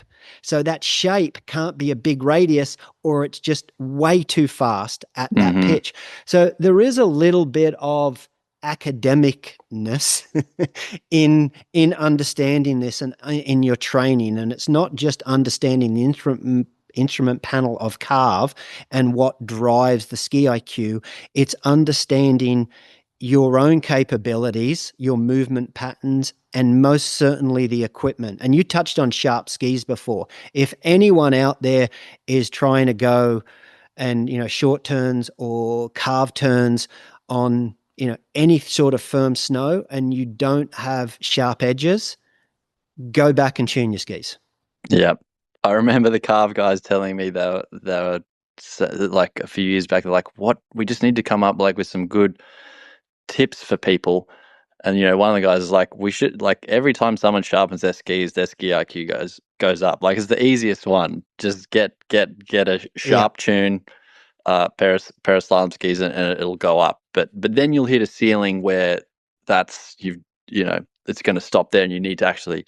You've exhausted that variable, and it's a massive variable until you tune it in. The other one, and this is going to be another one of those debatable, very unsatisfying answers, getting away from the carving turn type for a moment, but back into one of the biggest tips, or what I find one of the most successful coaching tips or tools out there with instructors and recreational skiers alike, as I call it pole perfect. The most underutilized piece of equipment, other than skis and boots, obviously, it's poles. And having, using your poles correctly, whether you're dragging that inside pole in inconsequential terrain on a super steep traverse or through downside slipping through an entrance, or try and ski bumps Put Yeah, your without poles away and go down and ski bumps and see what it's doing to your stability. You know what I mean? You need a pole plant there.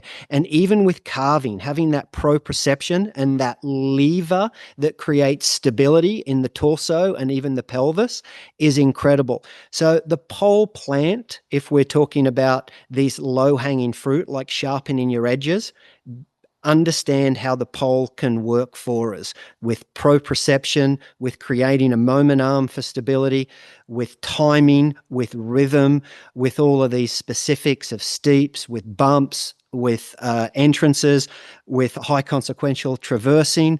Oh my God, we could do a whole podcast, Tom, on Yep. pole planting. I know. Yeah, I would 100% agree. I've got a whole section of videos that go into that. I mean, I've got a podcast with Paul Lorenz just on poles. People are always surprised. How did you talk over an hour on just pole planting? But it's so true. And I think your point, I think this is the best way for people to understand it, is like, how important is it? Well, go take it away first, and then you come back and tell me if you're missing your poles. Like, let's all go ski down, next to the saddle in the off piste there without our poles. Uh-huh. See if you can do it as confidently as with them. Then you'll go, oh, okay. If they're doing that much, then if I made my use of my pole plant better, how much would that bring it up even further? Yeah, and it's great training to ski without poles, but it highlights how much they give you, and you kind of get things better and then go back to using them, and it's a superpower. And I've unfortunately I've broken 3 pairs of poles just this year skiing, and I don't mean falling over and snapping them. I mean pounding through bumps, a bunch of the short turns, and kind of different things like that. So the force that I'm putting through my poles, I am completely using it as a cheat code. So we can't unpack all of that here. But if you're someone out there listening that's thinking, what's he talking about with proprioception? What's he talking about with a lever arm or a moment arm? What's he talking about with pelvis and torso stability? You need to look into it. You are missing a huge low-hanging fruit in skiing. So that's enough on poles. That was an aside, and we were just wrapping up carving. One. Yeah. That's a very good one. I would 100% agree. So, okay, so short turns. How do we get short turns up? Because this is one I have hit a ceiling on, and yeah, I need some help with it. And I would love to look at your metrics. And this is, if we were to go I'll out bring them there, up. Tom. Yeah. Yeah, I would love to look at your. Well, okay, let's use that. We can do it now.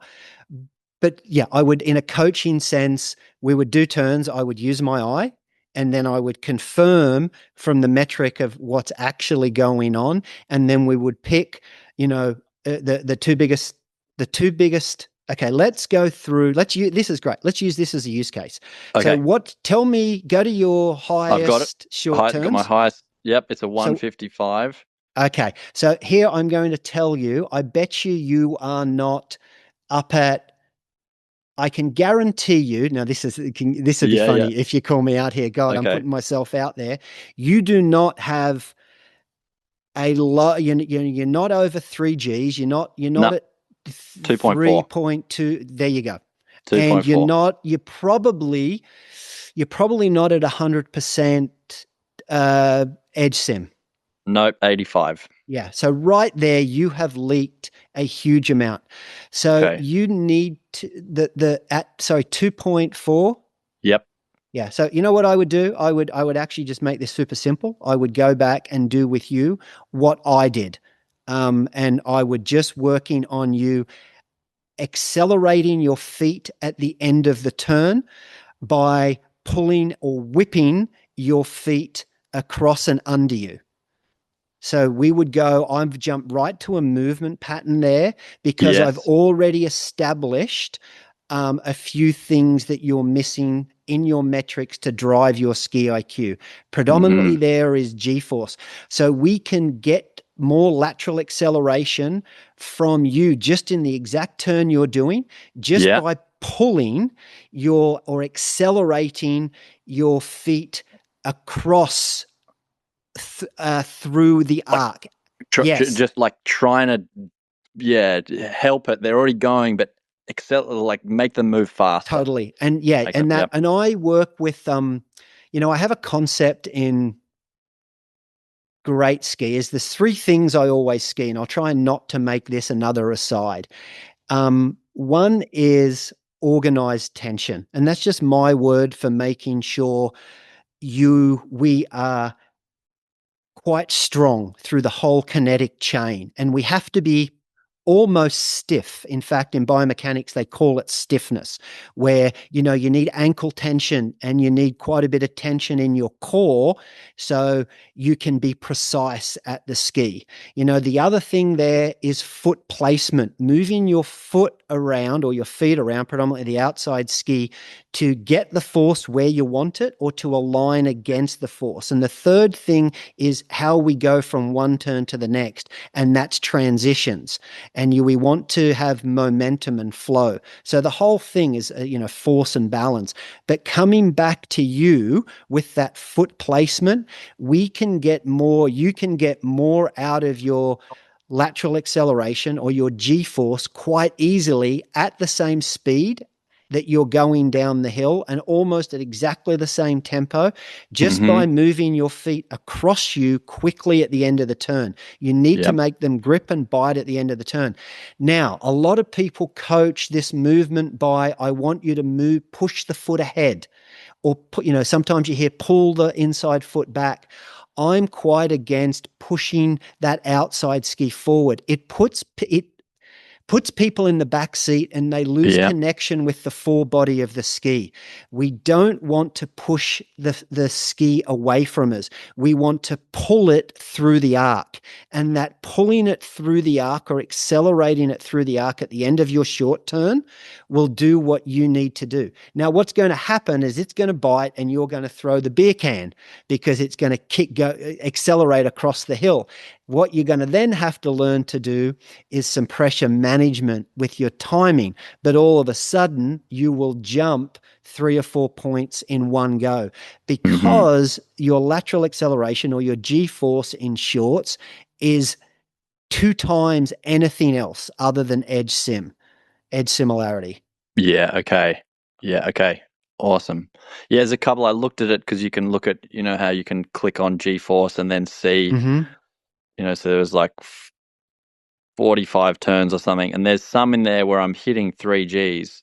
It's just 2.933, but then it drops down to that 1.7 at one point, and so the consistency and same with, so the other one then is the edge similarity.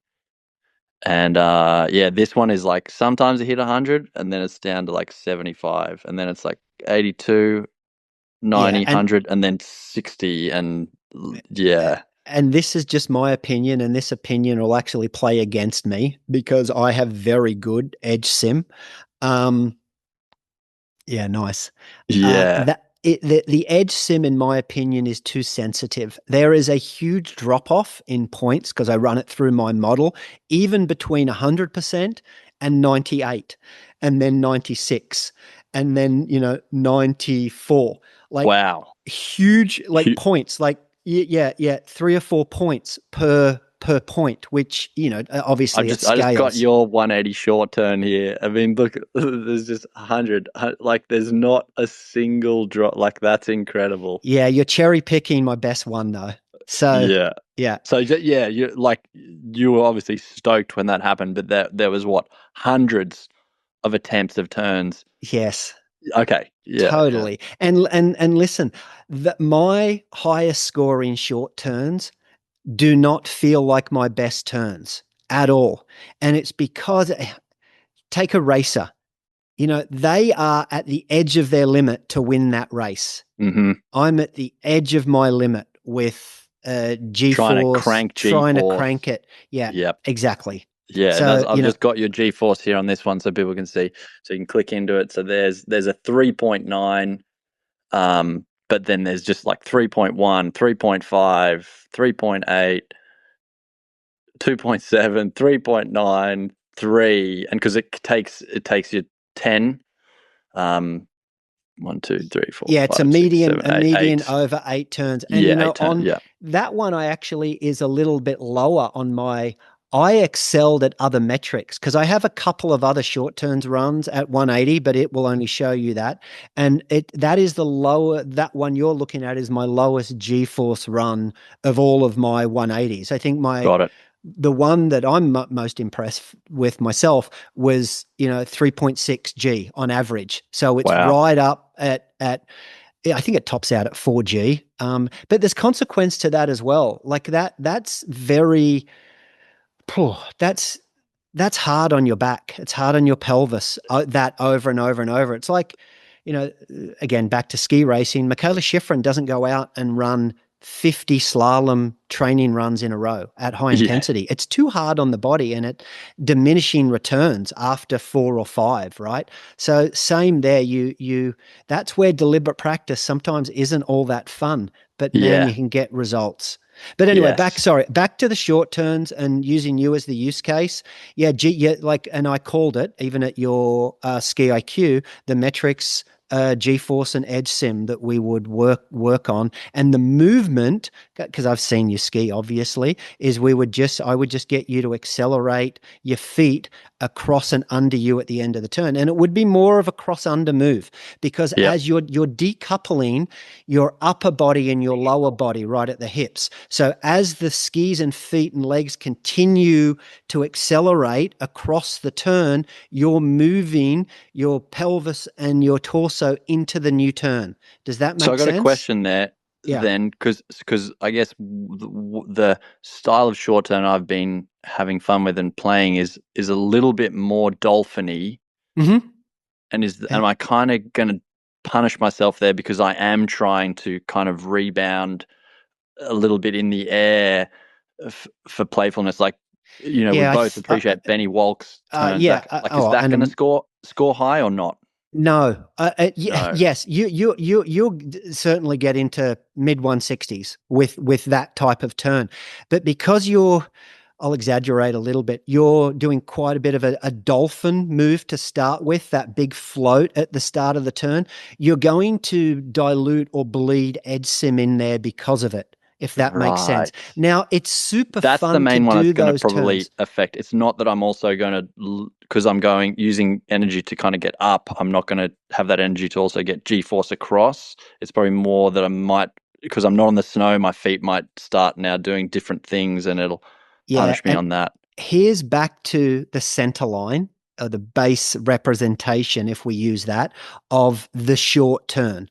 And it would be great if we could go, we could have analog Benny Yeah. and the dolphin type short turns, and you mimic that for training. Or, maybe we go back to a little bit more of an Austrian up unweighted turn as opposed to that cross under. It's going to be slower.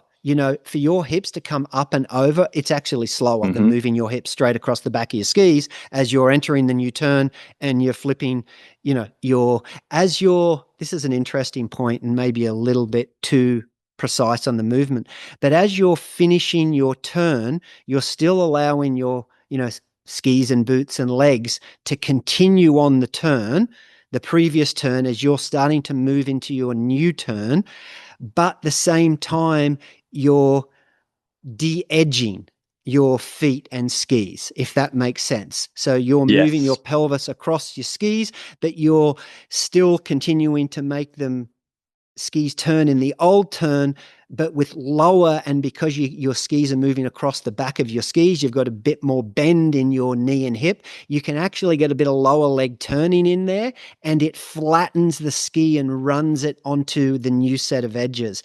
Now, that is a very precise movement pattern that we can work on, but that's something that I don't think CARV really picks up. You're going to need yourself to understand what you're doing and that drive it. But Yeah.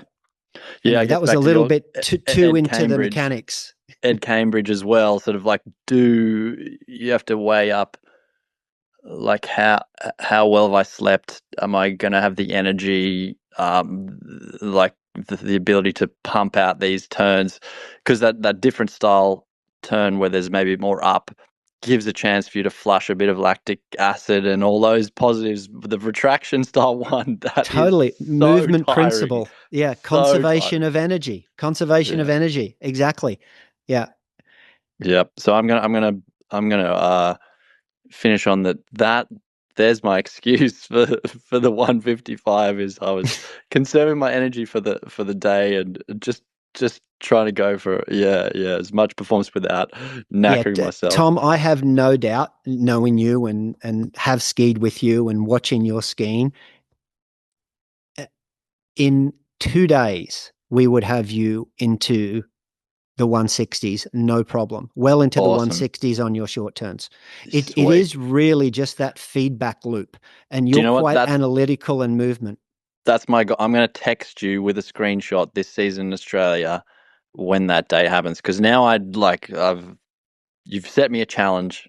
I wanna try and do it. I know now where I need to point myself and put my deliberate practice into it. And that's exactly why I wanted this podcast chat because it's Selfishly. such a simple thing with coaching. Like why coaches are great, even with the carve thing, you just need to be pointed somewhere and sort of like I think my son Archie is like tries to go off and gets distracted by the other thing. No, just get back to, practicing whatever you're Hmm. doing and you just need that focus and you will get better.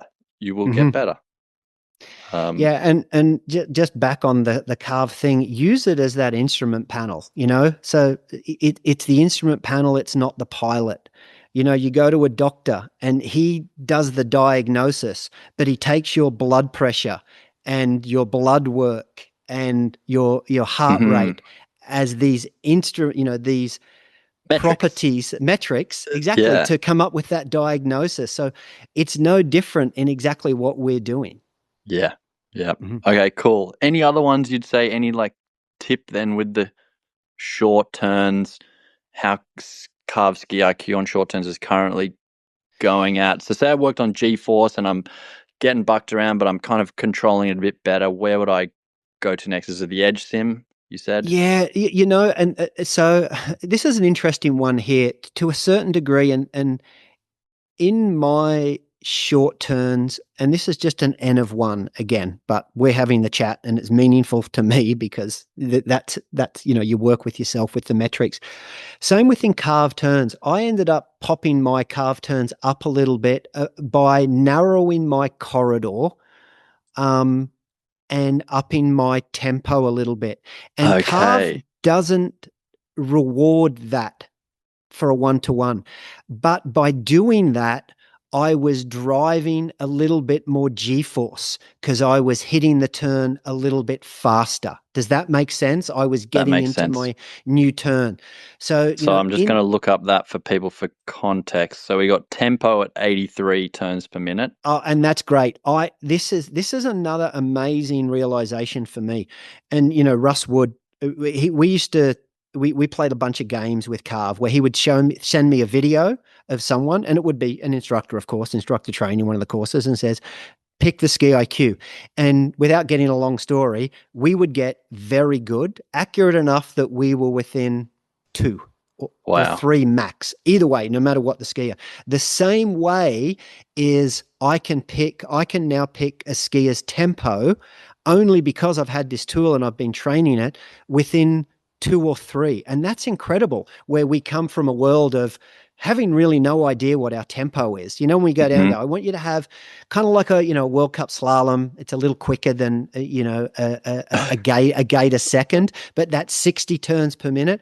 So coming back to that tempo, 83 or 84, I'm always around that on a given pitch on personal best. It might go a little bit higher up to 90. But Uh-huh. yeah, so driving kind of full circle back to a tip that's actually not a metric that has helped me is picking up that tempo a bit. And it's not because it rewards that as a metric, it's because it made me get a little bit more lateral acceleration in there, or G-forces, Carve calls it, Mm-hmm. because it made me hit that new turn a little Yep. bit quicker. Have you seen this one of Joe Dunn's, his tempo? No. 120? Oh yeah, okay. I know who 174 ski Joe Dunn IQ. is, and he's great. I watch his YouTube stuff. Yeah. Yeah, Yeah, no, so Joe's awesome. But like that's what Matt Graham, like the Mogul, I the know guy Matt from as Australia. well. Yeah, that's what he's kind of.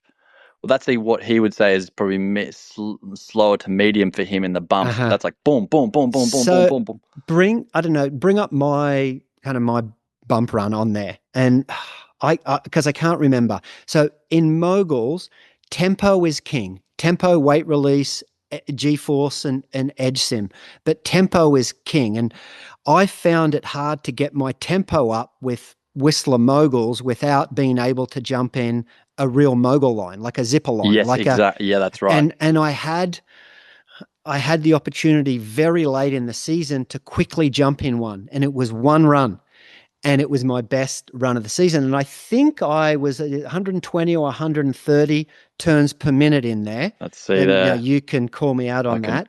Let's And then I'm going see. to We've go got into another 130. story. 130. So there, Yep. so that it really drives important metrics in moguls are tempo, and you need to be in a rut line or a manufactured course to get that. And I actually think that CARV should increase it from 8 turns to at least 12.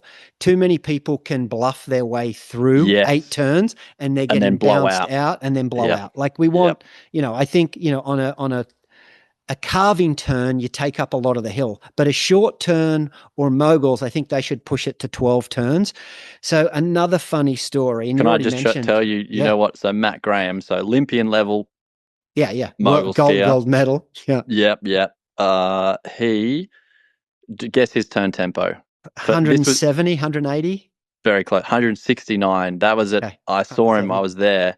Hintertux the mogul slope there, and that's not even the steepest one, but it was on a section that I remember. It's where I got my highest ski IQ for moguls as well. The bumps were compressed closer, so you had to go turn. So it helped you. The environment was there, but if you go to like Whistler freeride kind of bumps on a double black, they're big, long. You're going to be doing like probably like totally 60 turns per minute, sort of, because the bumps are spread out that it's way. a really variable. It's not rhythmic. So a funny story, and again, I'll just go back to 3 weeks ago, and you already mentioned his name, Riley McGlashan.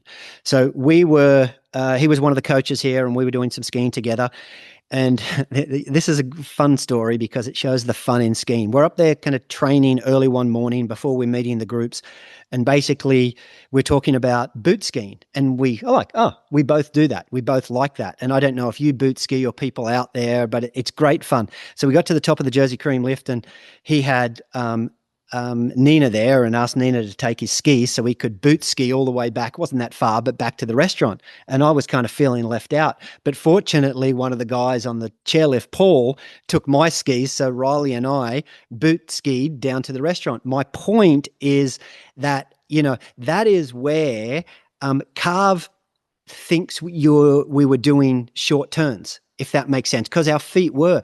But the tempo, was between 130, or my fastest was, and I'll have to pull this up, but I don't know where my phone is, but it was 190. And of course, you don't have the swing weight of the ski. So it's just the boots, and you only need 8 of them. So you get the poles going really quick and you do that. But it's super fun, right? Like there's something else you wouldn't. So I wonder if you got those snow blades, you could probably go hack the short turn thing. You wouldn't get the G-force because it wasn't. So even though I was at 120, it was between 116 and 125, and he was the same ski IQ, because you don't get all of the other edge metrics. Angle and and if you had snow blades in the bumps, would that help? Well, I think you could turn your feet really quickly, but you haven't got this big lever out front of you for your fore-aft balance either. It'd be very hard to hold. It's just balance. gaming it, and my whole point there was, tempo. Go and do some boot skiing, and all of a sudden you'll easily be able to do 100 turns per minute and go, okay, all I need to do is kind of do that with skis on my feet, Yeah. if Yeah. that makes sense. And again, Yeah. ski IQ in short turns isn't rewarded at all by tempo, but it's just ways we can manipulate the tool to get different outcomes on the snow, which helps our versatility and adaptability. Yeah. So anyway, that we Like you were on said, short turns. that 83, your average is that turn tempo. If you know you're in there, you're going to have to be turning your feet fast enough. You're going to have to set the edge Yep. and it holds, so then you can get it across and do it again on the other side. If it's not grabbing, then your turn tempo won't Yeah, and stay up there. I think I sent you a shitty phone video. Sorry if I'm not Mm-hmm. allowed to use that word. On to you of one Yes. of a pretty high scoring run, and that tempo would have been around 83 or 84. And I tell Mm-hmm. you why I know, because I was skiing on a pitch where you would be surprised at how tuned into you are on your tempo on given pitches on a consistent snow surface. It's incredible how repeatable your tempo is when you do a lot of training. Mm-hmm. Yeah. So we've sort of covered the short turns. We sort of went into the mogul tips a little bit there. Basically, that one is if you don't have a zipper line course, you're going to be a little bit, you're going to be blocked a little bit on how well you can do there. But you need absorption, so you need the bumps to actually kind of push up and down on you a little bit. Would you agree with that? Yeah. So it's all driven by tempo, weight release, G-force, and edge sim, right? So yeah, you put your feet pretty close together, Mm-hmm. and you get hardly any edge angle in Yeah. bumps. Don't even worry about anything like that. It's about It's tempo. being a World Cup bump skier like Matt Yes, Graham. that's Like it. just That's the where signature. he is. Yeah. Listen, Yeah. Carv hadn't told me this, but looking at my own scores and then jumping into a rut line, and a manufactured professional mogul course, and all of a sudden, bang, straight over 170. It's all Yeah. tempo driven. Weight release is in there, which is pressure. G force is in there, and edge sims in there. So really, tempo. You just got to go fast and stay in your line, and that's going to drive your best results in bumps. Yep. Now, of course, there's a lot of improve. I like that is the center line, because you know, broad brush here, and I've been out of Australia for a while, but many countries around the world, including Australia, we learn to get in the bumps, stick into a rut line, and do the rut line. And it's really good for your skiing because it comes more down around athleticism and foot speed without fancy. My time in Canada, they bias towards this rounder bump line. And, there's pros and cons to both. And in my opinion, having 3 or 4 different ways to have options down the bumps is the right way to go. But what you lose by having a round line all the time is foot speed, right? And tempo and that natural athleticism. So it's good that CARV has it set on Matt Graham or whoever it was, which is a Yep. World Cup skier. Is there opportunity to select a different non-World Cup mogul line and push around some signatures and drive some things in there? Probably. But, if you're going to start somewhere with moguls, I think that's a pretty good one. How fast can you ski through these bumps and keep it together? Yep. Exactly. I agree. I think again, and then it'll be cool the day when CARV then recognizes zipper line, like we're scoring you as a zipper line style, and we're scoring you as a freestyle, free ride mogul run differently. Look forward to that day. We've talked for a long time here, but it hasn't felt long for me anyway. I've really wanted to have this chat with you for a while, Mark. You're a wealth of knowledge. I really hope there's some great takeaways for people. I know there's a bunch for me already. Is there anything you wanted to close out this chat with, or any reminders, or we're both into our teaching? Is there? If you wrap this up, would you have a summary message for the listener? Well, I think that's a great way to kind of ask me to finish. So I obviously didn't have anything prepared for that. But I would step back from a lot of what we've been talking about and remember that what we're trying to do out there when we're with others, or certainly when we're teaching, is to instill the love of the sport. And that isn't all around performance, which has kind of been most of our conversation today. It's about, our philosophy within the PSIC is an adventure, making it an adventure, all of those bits. So there might be times where you're not working on performance because it's not the right thing to do, fun, safe learning, kind of hit all the bits and in that philosophy. I guess the other one that we slightly touched on that we didn't is some of the off-piece stuff, and again, this, I don't want this to sound like a sales pitch, but the big mountain program, and it's not relative at all hills, but it certainly is here at Whistler or some of the mountains out in the west. We've had more feedback on that pathway, and we're talking hundreds of people that have gone through this now. And these are all ski pros, and many of them are level 3s or level 4s from, Canadian organizations or a world. And overwhelmingly, what I'm blown away back is this is the best course I've ever taken, because it's kind of like you were saying, what do I get out of this? We take these incredible skiers, and put them in an environment that they can there's so much low-hanging fruit. And what we're talking about with expert traversing and expert side slipping and how to navigate entrances and decision-making in consequential terrain. So as much as we've been talking about performance, step back, have a broad picture about instilling the love of the sport in folks out there. It's a dance with the mountain, and that includes the whole mountain. And the off-piste and the big mountain program is part of that as well. So just kind of balancing out, where definitely most of our focus has been and on CARV and the instrument panel. And there's more to skiing than just this. It's an incredible tool, and I encourage everyone to use it. It's been amazing shortening that feedback loop for me, but it's not everything. Yeah. Yeah. It makes me sort of think of how CARV do have their little circle of sort of skiing.